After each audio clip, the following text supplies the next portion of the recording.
বন্ধুরা, গত সপ্তাহে দেখেছেন ডারচেন থেকে কৈলাস পর্বত দর্শন। আজ থাকছে ডারচেন থেকে অষ্টপদ ও ডারচেন শহর। বিকাল 4টে, এখনো কিছুটা সময় আছে অষ্টপদ যেতে। আমরা চলে এসেছি হোটেলের পাশে থাকা একটা দোকানে।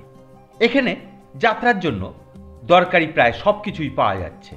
এখানে আছে বিভিন্ন ধরনের স্টিক, দাম 20 ইউয়ান, যা ভারতীয় মুদ্রায় প্রায় 260 টাকা। স্টিক আমি নিয়েই এসেছি, তাই কেনার দরকার হচ্ছে না। এখান থেকে আমি কিনব অক্সিজেন ক্যান। অক্সিজেন ক্যানের দাম চাইল 25 ইউয়ান। আমি দাম দর করে 20 ইউয়ানে কিনলাম। যাত্রার জিনিসপত্র ছাড়াও এখানে দেখছি অন্যান্য জিনিসও পাওয়া যাচ্ছে। অক্সিজেন ক্যান ছাড়া আমি অন্য কিছু কিনিনি, তবু অন্যান্য জিনিসপত্রর দাম জিজ্ঞাসা করছি। How much? How much? 10. 10. এটা 10 ইউয়ান বলছে।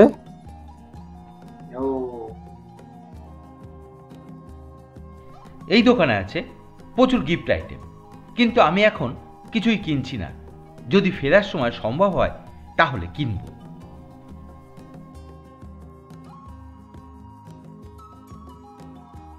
আমি যখন আসছি আমার ছেলের একটা আবদার ছিল, ওর অন্য কিছু চাই না, কয়েকটি চাইনিজ মুদ্রা নেবে। এখানে ভাষাগত সমস্যা থাকলেও আমার যে কয়েকটি ইউয়ান চাই তা আমি দোকানদারকে বোঝাতে পেরেছি। দোকানদার আমাকে কয়েকটি 1 ইউয়ান, 5 ইউয়ান ও 10 ইউয়ান দিলেন। নমস্তে। Namaste. কিছু জিনিসপত্র কিনে বসলাম চা পানে। চা পানের পর যাব অষ্টপদে। আর চা পানে শুধুই চা পান করছি এমন নয়, চায়ের সঙ্গে অনেক কিছুই আছে। ভুজিয়া আছে, অনেক কিছুই আছে। বিস্কুট আছে, দুধ চা আছে, ব্ল্যাক টি আছে, বনভিটা আছে, কফি আছে, প্রচুর অনেক কিছুই আছে।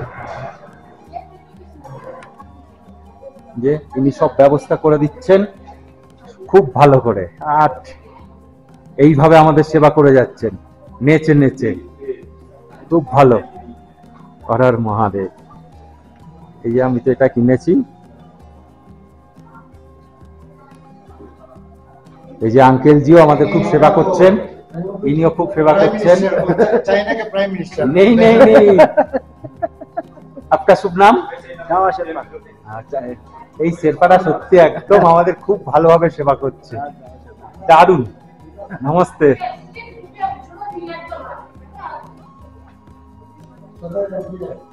এই যে ইনি আজকে নিয়েছেন ভুজিয়া টুজিয়া, চাটা সবই নিয়েছেন। ভালো। আমি এত কিছু হজম করতে পারবো না, আমি নিইনি। বিকাল 4:45 আমরা পৌঁছালাম অষ্টপদে। ডারচেন থেকে অষ্টপদের দূরত্ব প্রায় 8 কিলোমিটার।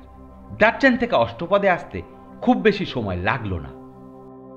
কৈলাস যাত্রার সঙ্গে অষ্টপদ দর্শন যুক্ত থাকলেও অষ্টপদ যাত্রার খরচ এক্সট্রা দিতে হয়। এই অষ্টপদ যাত্রার খরচ পড়ে প্রায় 600 ইউয়ান, যা ভারতীয় মুদ্রায় প্রায় 7,500 টাকা। বন্ধুরা, আমি এখন অষ্টপদে। এখানকার উচ্চতা প্রায় 16,000 ফুট। এই স্থানটি অত্যন্ত পবিত্র। এটি এমন একটি স্থান যেখানে প্রতিটি পদক্ষেপে ভগবানের উপস্থিতি অনুভব করা যায়। এখান থেকে কৈলাস পর্বতের দক্ষিণ দিকটি খুবই ভালোভাবে দেখা যায়। এই স্থানটি হিন্দু ও জৈনদের নিকট খুবই পবিত্র। আমাদের বিশ্বাস ভগবান শিব তার পরিবারের সঙ্গে এখানে থাকেন। জৈনরাও এই স্থানকে অত্যন্ত শ্রদ্ধা করেন, কারণ জৈনরা বিশ্বাস করেন এটি ঋষভদেবের মুক্তির স্থান। প্রায় ঘন্টা 2 অষ্টপদে থেকে চলে এসেছি ডারচেনে। কাল থেকেই শুরু হবে কৈলাস পরিক্রমা। ফেরার সময় ডারচেন দেখার সময় বিশেষ পাব না। তাই রাতের বেলায় দার্চেন দেখতে বেরিয়ে পড়লাম। এখন সময় রাত 9:30। সবই অন্ধকার নেমেছে। এখানে প্রায় রাত 9টা পর্যন্ত দিনের আলো থাকে। আলোয় ঝলমলে দার্চেন শহরকে দেখতে খুবই ভালো লাগছে।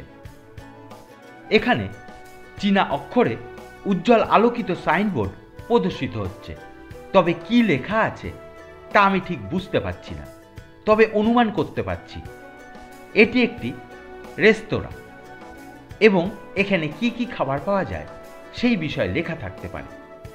এখানেও আমাদের ওখানকার মতো ফুটপাতে অস্থায়ী দোকান বসে। এই সব দোকানে স্থানীয় লোকদের হাতে তৈরি জিনিসপত্র পাওয়া যায়। আমি আমাদের ট্যুরের নেপালি গাইডের সঙ্গে কথা বলে জানতে পারলাম এখানে আসার সবচেয়ে ভালো সময় সেপ্টেম্বর থেকে অক্টোবরের মাঝামাঝি। এই সময় এখানে পরিষ্কার আবহাওয়া থাকে ও এই সময় এখানকার গড় তাপমাত্রা থাকে প্রায় 4 ডিগ্রি সেন্টিগ্রেড। বর্ষাকালেও এই অঞ্চলে খুব বেশি বৃষ্টিপাত হয় না, কিন্তু আকাশ পরিষ্কার থাকার সম্ভাবনা খুবই কম থাকে। তবে এখানকার আবহাওয়ার সম্পর্কে সঠিক ধারণা করা সম্ভব নয়। একদিনেই 4টে ঋতুরই অনুভব হতে পারে। এই শহরে ছড়িয়ে ছিটে আছে বেশ কয়েকটি হোটেল ও রেস্টুরেন্ট। সামনে এই সাইনবোর্ডে যত সম্ভব লেখা আছে কোনো একটি হোটেলের নাম। দার্চেন কৈলাস পর্বতের পাদদেশে অবস্থিত একটি ছোট শহর। এটি কৈলাস পর্বতের পরিক্রমার শুরু ও শেষের স্থান। কালই শুরু হচ্ছে আমাদের কৈলাস পরিক্রমা। খুব বেশি সময় বাইরে ঘুরব না, এখন রাতের খাবার খেয়ে বিশ্রাম নেব। ভাবছি হোটেলে ফিরে যাই, কিন্তু পরেক্ষণেই ভাবছি আর কোনোদিন এখানে আসতে পারবো কিনা জানি না। আর একটু ঘুরি। আমার সঙ্গে আপনারাও দেখুন রাতের দার্চেন শহর।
আজ এখানে শেষ করলাম। আগামী সপ্তাহে থাকছে কৈলাস পরিক্রমার প্রথম দিন। দেখতে সফর সফর ভ্রমণ চ্যানেলটি সাবস্ক্রাইব করতে পারেন। ধন্যবাদ। হর হর মহাদেব, হর হর মহাদেব, হর হর মহাদেব।